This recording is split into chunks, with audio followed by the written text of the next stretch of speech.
Yes, welcome everyone here to the Smash Sports Show right here on Smash FM here on a Monday here in Melbourne. Of course, let's go further west we go. We're heading to Perth in particular and speak with the Rangers now netball club, and of course in the WANL competition.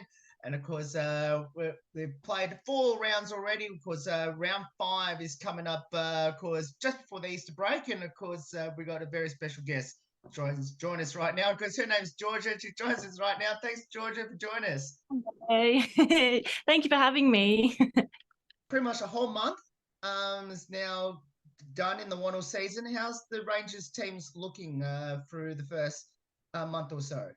Really good. I mean, we've got a new coach this year, like new head coach, lots of like shifts in like coaching hierarchy and everything, and therefore we have like a really new group as well. So there was lots of bonding sort of pre-season, lots of like learning and growth. But we've sort of had like a meeting like with the captains and with the team, and we're 2 from 4 at the moment. So like we are where we want to be. Like we always knew that this was going to be a rebuild year for us. But we're really like hitting our goals and hitting our intensity, and we're taking the challenge to the other teams, like who are the top teams, and that's sort of where we want to be, and hopefully challenging them even more, and hopefully getting in that top 4 at the end. Now you mentioned the 2-2 start to the season. You mentioned it's a rebuilding year. You're doing pretty well in a rebuilding year so far.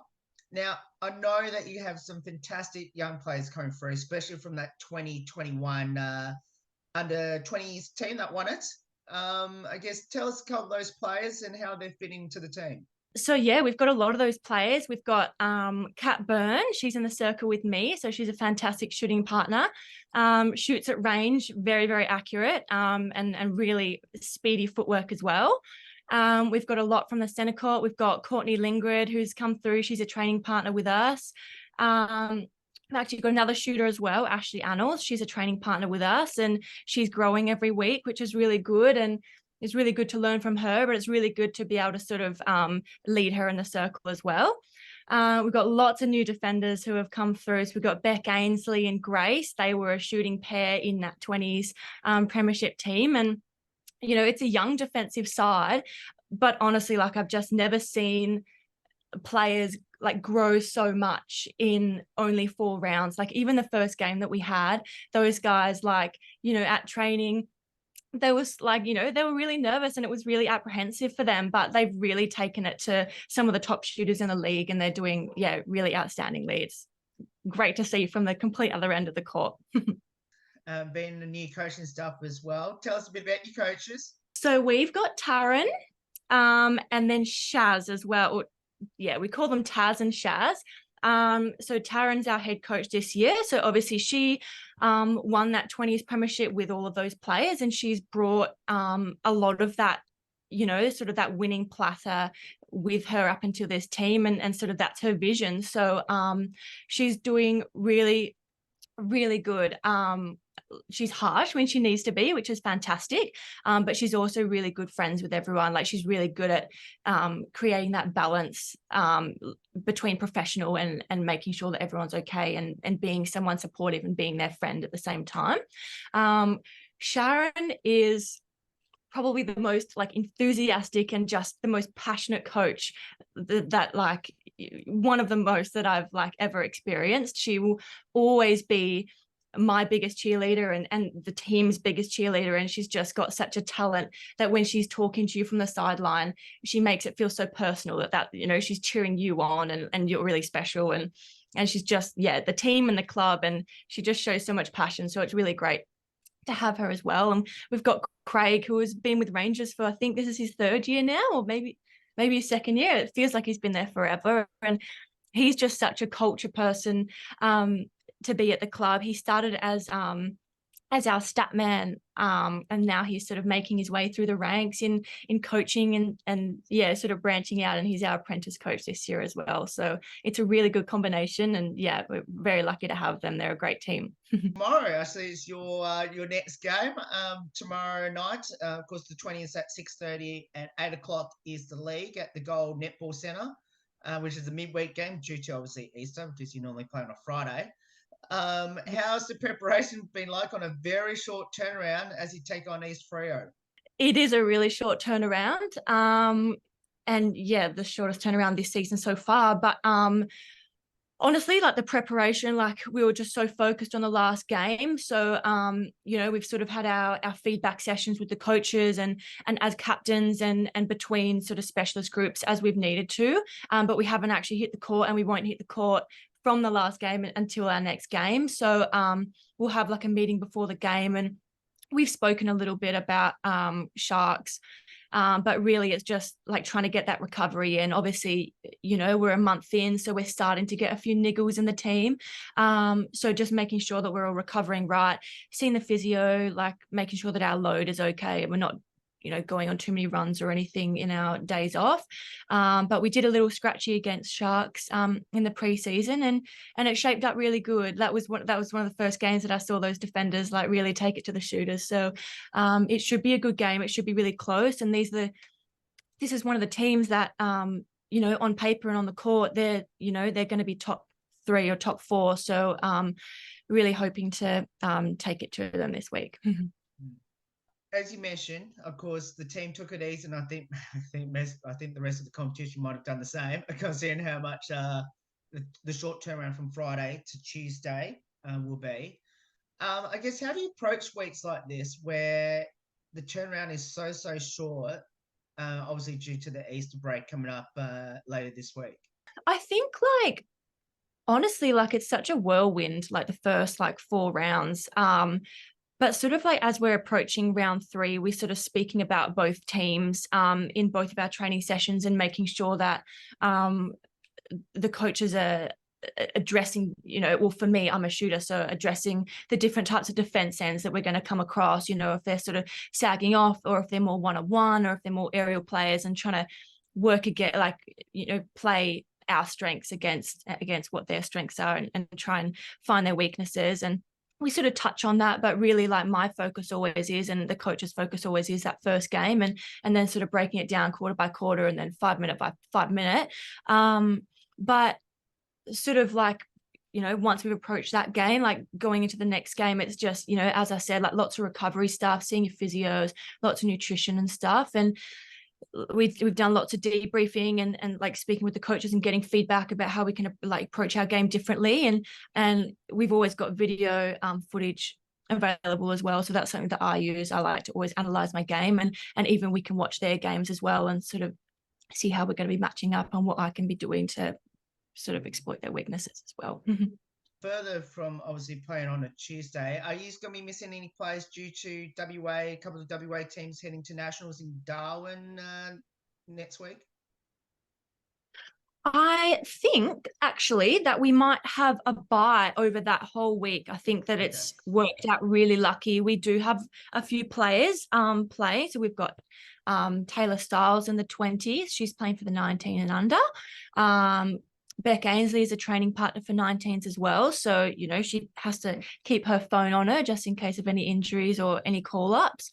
And then we've got Grace from 20s as well. She's in the 17s, and she's actually captaining. She's vice captaining for the 17s, which is extraordinarily lucky. And it's an honor to have her in our group as well. And then the men's and mixed comp is on as well at the same time. And that's in Perth. So we've got Morgan Stiles and Kat Byrne representing WA for that as well. So they're playing in Perth. So we're very lucky, because that would have been a massive chunk out of our group from both opens and 20s that we would have been missing. But I think we're fortunate enough that unless there's any injuries or loads, that the physios are sort of instructing that the players coming back the next week have to make sure they're not playing too much, then I think we should be okay, hopefully. Now, you just mentioned about one of your players. I think you might have mentioned from the 20s that is obviously captain the 17s, WA team up in Darwin.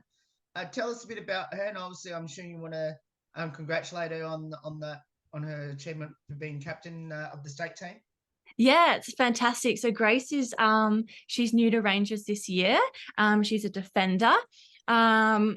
obviously being new to Rangers, like I personally haven't seen a lot of her, but we've seen a lot of her in pre-season. She's a fantastic girl, obviously, to be voted leadership group in the 17 state team. But yeah, fantastic footwork, very, very aerial. And she can just really work that ball back out into attack as well, which is fantastic. So it's great to have her in our mix.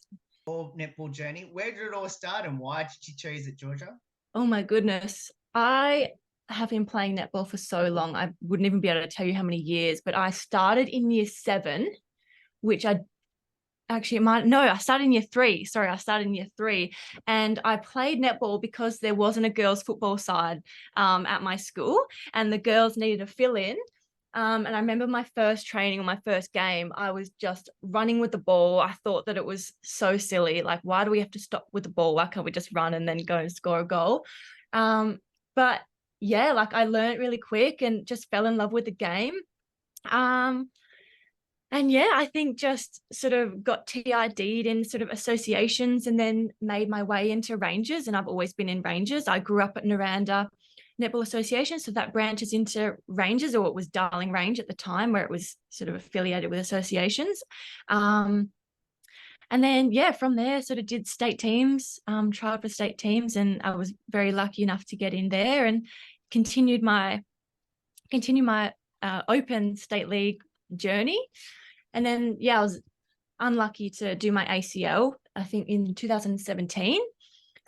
Which sounds really silly and really corny, but it was actually just the best thing that ever happened to me, because sort of, got comfy in a relationship and motivation went low. And then, I sort of spun around and said, no, I want to go back to netball and I need to do what's right with this knee. And yeah, my journey sort of just spun around and I came back better than honestly I ever had before. And we ended up getting 3rd that year in opens.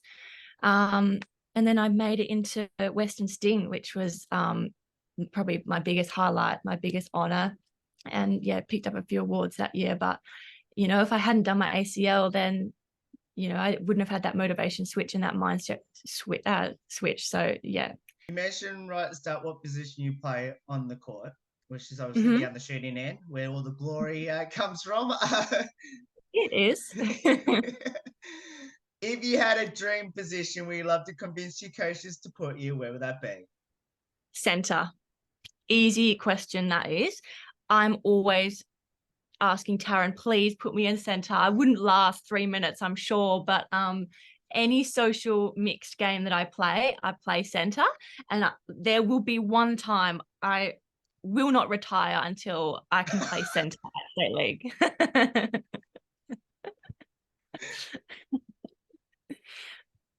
I'm so happy your coach is watching this.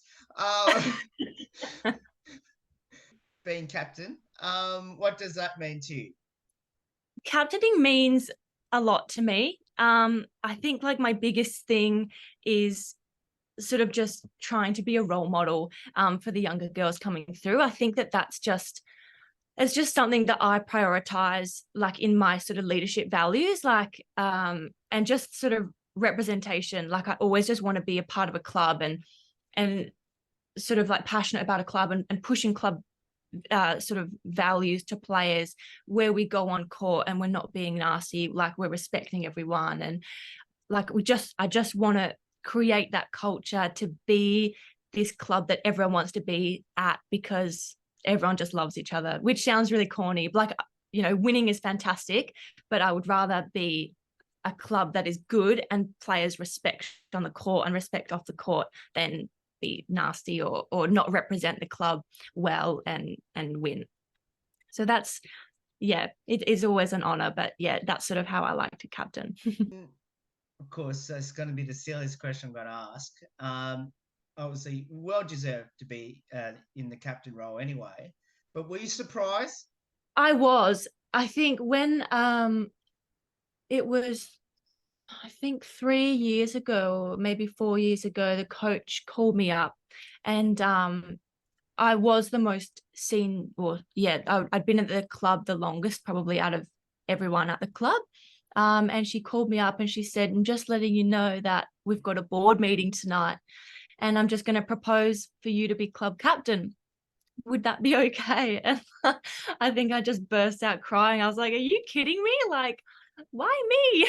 But also like it was such an honor. And like I'd never, like, for work I have a leadership role, but it's a lot different. Like in a sporting environment, I'd never done a leadership role. So like I'm a very sort of naturally shy person in a big group. So it was a big task. But I've sort of adapted my own little way and sort of just, yeah, trying to be a role model and sort of act on that representation bit rather. Hopefully it's silently more powerful. Following up from that, then going to my next question: what does the sport of netball mean to you, and especially being part of Rangers Netball Club? It just like there's just so many like friendships. Like it's so ridiculous. Like every friend circle is like, oh yeah, she's from netball, she's from netball, or he's from netball as well. Like it's just the friendships that you make, and like they're just lifelong. But also just like stepping across that court in a uniform that means so much to you. Like, I mean, I've been at Rangers for years and years. Like I don't even know. I think I worked out maybe like 15 years or something. And that's like from like young, like doing cadets and stuff. But like when it's been such a massive part of your life, and it's been my highs and it's been my lows, like with, my ACL and everything, like it's always been there for me. It's always been something. Like it doesn't matter what's going on in my life. And sort of stepping across the court, wearing that dress, like there's just no feeling like it. And then winning with that same group of girls, like that's just like it's just a whole nother level. That just stepping across in the dress is just, it just means so much. So, any future ambitions in the sport of netball for you, Georgia? For like personal growth, like I'm never gonna say never. Like I am one of the oldies in the group now, but like if something were to happen, I'm gonna grasp it with both hands. But I'm just chasing that premiership now. Just I will not retire until I got that premiership, and center. I still want that quarter and center, obviously. Yeah. What will be your advice to people that should get involved in netball, especially over there in WA? Oh, I would say I'm a pro Naranda Netball Association fan. So I would say like, yeah, head on down there and speak to the girls there. You can enroll a team, you can enroll yourself.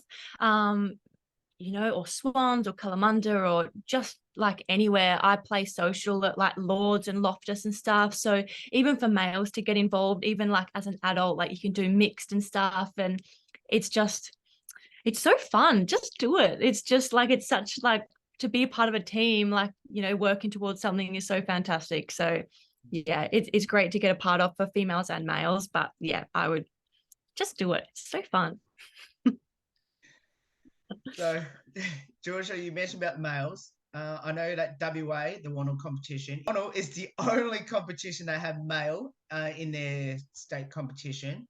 Um, Obviously, the club hasn't got one, but watching it from afar, watching the other clubs do it, I guess, how important is that to the competition? I think it's fantastic for the competition. Like it's not only great for males and especially young boys to sort of, look up. I mean, I just said earlier as a female, there was no female football team. So I couldn't play football. So, I played netball. I would hate for that to happen to boys, like as the sort of pathway develops. I don't know what age it was, but it was okay, you're this age now, and now there's no boys netball competition anymore, or like you can't mix with females or something like that. Like the more that these pathways develop, the more that that limitation is not there anymore. They can play the sport that they want to play.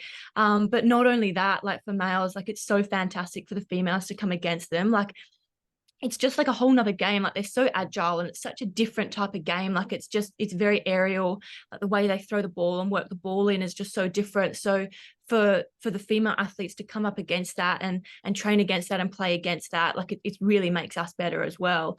Last year we actually had male training partners as a part of our group. We had 3, and they've all pretty much all 2 of them have gone off into other men's teams this year, but it was fantastic to have them a part of it. Like they were, we were so welcoming. It was so great to have them there. Like they fit in the culture, but it just made us so much better as athletes as well. So, So we'll finish with a couple of light-hearted questions about your teammates. Firstly, who had the most embarrassing moment on the court this season, and what was it? Oh my God, she's going to absolutely kill me for this. And it's going to be last year, but it was Kat. She is she is the funniest girl. Like, just she's so out there. She doesn't care what she says about anyone. She doesn't care what they say about her or what she says about her. But she was training, and I think that she jumped for the ball and she farted, and it was so loud and it was so funny. And I can't even remember. I can't remember what her nickname was. We called her something. It was like Pops or something like that for the rest of the season. Like, it stuck, and she's just gonna kill me if she ever watches this. So I hope she doesn't. But that was the funniest for sure.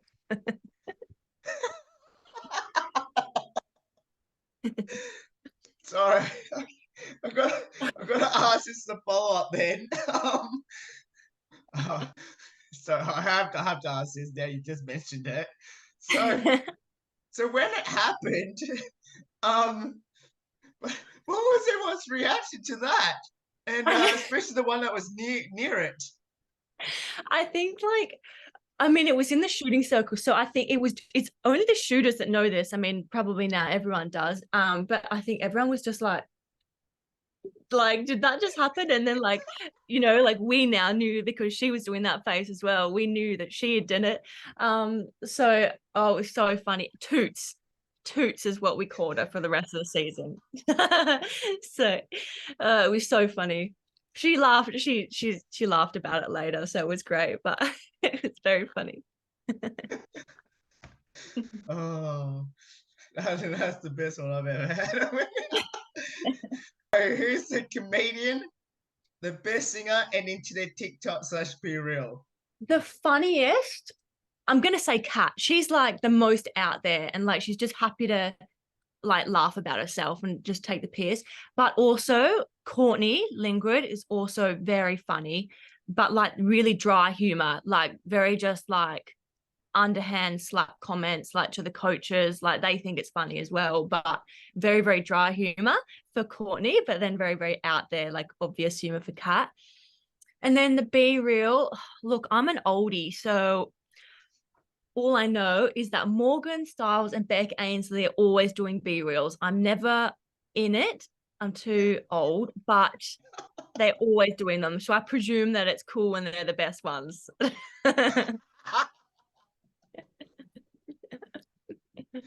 So, so Georgia, I have to ask you about this Be Real thing then.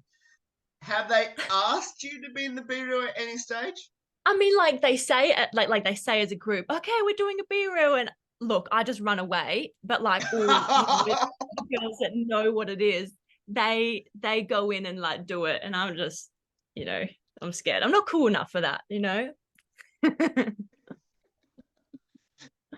Don't worry, Georgia. I haven't got one yet. So don't worry. So do you have a pre-game superstition or ritual? I make my partner drive to the game. Good choice. Yeah, I tell him that I have to find my zen, So then he has to drive to the game. That always works out really well for me. But apart from that, I always do the left sock, right sock, left tape, left sock, left shoe, right shoe. And then that's it. I'm just like the most calm in the change room. Like, I just need to like silence everything and just like chill out. But Ashley Howard, she's one of our defenders. She brings insane lollies. That it's like the tub is massive. Like, I swear it's like 2 or 3 kilos. That's just kind of become a bit of a ritual now to just like, I have to have one of all of my favorite lollies in my hand, and then it just turns into rounds after that because I'll eat that really fast, and then so I have to then grab another one. It's a disaster really, but it's a good lolly stack. Yeah. I can't wait to come to WA now, so I want to see what this lolly thing is like. We'll finish with these last two, which is any good nicknames in the team we should know about. I mean, Kat being Toots, that's a pretty good one with a very funny story. Ashley, Grace, No one else that I know of. Kat, Courtney. There's no one else that I know of. Just Toots. No. Two-part question to finish off. Mhm. The first part of the question. Now, do you have a player sponsor you want to give a shout out to? Yes, CS Legal. They've sponsored me this year and last year, which has been really helpful. So yes, many thanks to them. And the second part of that question as well, for everyone that should come and watch the team in action, of course, this week it's Tuesday, tomorrow, against the Sharks, and of course for the rest of the year. What will be your advice to support the mighty Rangers in 2023 in the WANL competition? Hop on down. Definitely watch us. Cheer really loud. We love the support. There's a couple of games streamed online, but we'd love to see you in person. We've got 2 home games, round 13, round 14, up at Ray Owen, which is always such a fantastic environment. We've always got like sausage sizzles and cake stalls, and lots of kids can sort of get involved on the day, which is really cool. And there's merchandise there to purchase. So we would love to have everyone on board and cheering us on. Well, Georgia, thank you so much for getting up some of your time to join us. Obviously, the night before the game against the Sharks, and best of luck against East Freo. And let's hope you can claim the Sharks in Tuesday night netball, and continue to rise up the ladder, and hopefully put yourselves at 3-2 by Easter. Yay, absolutely. Thank you. Thanks so much for having me. Appreciate it. No worries. And that's, of course, the club captain of the Rangers Netball Club there in Georgia Pitt. There, of course, if you want to get down there, of course, at the Gold Netball Centre throughout the season, as well as Tuesday night, of course, that is at 6:30 for the 20s and league at 8, of course, WA time. Of course, we'll put all the details up on the team's schedule coming up. There's more on the Smash Sport Show right after this. Don't go away here on the 10th year celebration.